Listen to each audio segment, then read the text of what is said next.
बातों को और प्रायोगिक बातों को समझा रहा है। ये है ये पुस्तक का विभाजन। 6 अध्याय के अंदर 2 बातों को पौलुस हमें समझा। एक है उपदेश संबंधित बातों को, दूसरा है प्रायोगिक बातों को। केवल मसीह व्यक्ति विश्वास का, हमारा जो विश्वास का उपदेश को केवल सीखना नहीं, परंतु वो सीखा हुआ बातों को अपने प्रायोगिक जीवन में लागू करना, प्रायोगिक जीवन में लाना। तो अभी देखिए, वो स्वर्गीय बुलाहट को, आत्मिक अनुभव को समझकर हमको ये पृथ्वी पर चलना है। हमारा प्रायोगिक जीवन उस तरीका से हमको चलाना है। इधर देखो, जिस बुलाहट से तुम बुलाए गए थे उसी के योग्य क्या करना है, चाल चलो। बहुत ही इंपॉर्टेंट एक बातों को पौलुस इधर हमें समझा रहा है। अब पहला अध्याय में जब भी जाते हैं, पहला अध्याय की 18 पद में भी ये बुलाहट, परमेश्वर ने हमें बुलाया है। इधर बैठे हुए सभी को, इधर बैठे हुए ऐसा कोई व्यक्ति नहीं है कि उनको बुलाहट नहीं है। खुदा ने, प्रभु ने आपको स्वर्गीय परिवार की ओर बुलाया है, परमेश्वर का संतान के होने के लिए बुलाया है, स्वर्गीय मिरासत मिलने के लिए, देने के लिए बुलाया है, स्वर्गीय आशीष के लिए बुलाया है। तो आपकी और मुझ पर परमेश्वर का एक बुलाहट है। तो बुलाहट को समझने के लिए पौलुस ने पहला अध्याय की 18 पद में एक प्रार्थना किया था, है ना। उस प्रार्थना में क्या दिया, परमेश्वर से ये बोल रहा था कि तुम्हारे मन की आंखें ज्योतिर्मय हो कि तुम जान लो कि हमारे बुलाहट की आशा क्या है। यह क्या बोल रहा है, हमारे बुलाहट से, जिस बुलाहट से हमें बुलाया गया है उस बुलाहट से क्या करना पड़ेगा, हमको चलना है। अलग अलग बुलाहट को मैं आपके सामने रखना चाहता हूं। फिलिप्पी के पुस्तक में पौलुस एक बात बता रहा है। जरिए देखिए, फिलिप्पी के पुस्तक 3 अध्याय की 14 आयत में पौलुस ये बता रहा है, हमारा बुलाहट क्या है मालूम है, ऊपरी बुलाहट है। हालेलुया, अपर कॉलिंग है आपका। आप एक साधारण बुलाहट में नहीं है। पहला मैं ये बातों को बताने के बाद वो वजन की गहराई को समझाने जा रहा हूं।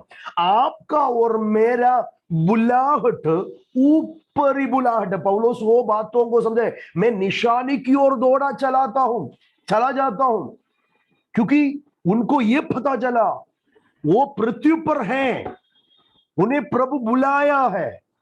किधर के लिए, हाँ, वो ऊपर की ओर बुलाया है।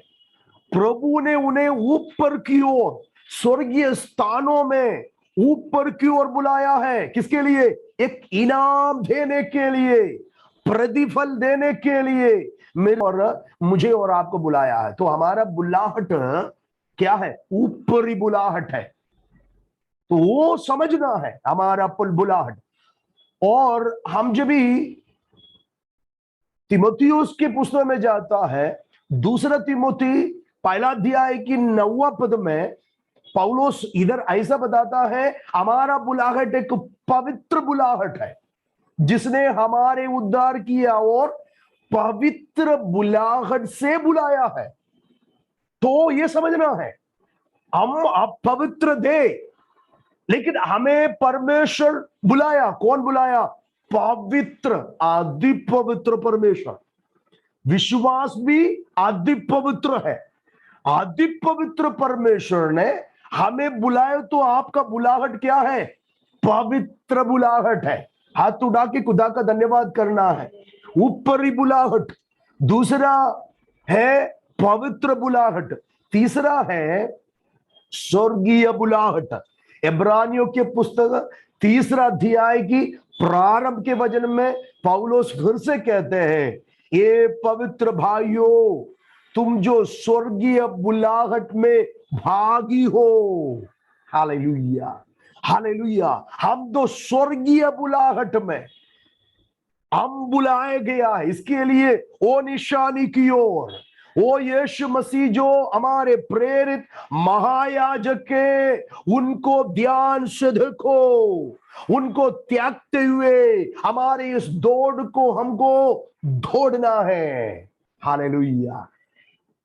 ये संसार में रहने वाला अन्य जातियों के समान नहीं, दूसरा कोई धर्म की विश्वासियों के समान नहीं। आप और मैं और मसीही विश्वासी जिसके अंदर यीशु मसीह का, परमेश्वर का बुलाहट है, जो व्यक्ति उद्धार पाकर पिता पुत्र पवित्र आत्मा के नाम में बपतिस्मा लेकर यीशु मसीह की हालेलुया मंडली में पवित्र आराधना में शामिल होते हुए वो धन्य आशा की ओर बढ़ते जाता है, उन्हीं के बुलाहट ऊपरी बुलाहट है, उन्हीं के बुलाहट पवित्र बुलाहट है, उन्हीं के बुलाहट स्वर्गीय बुलाहट है। खुदा को धन्यवाद देना है।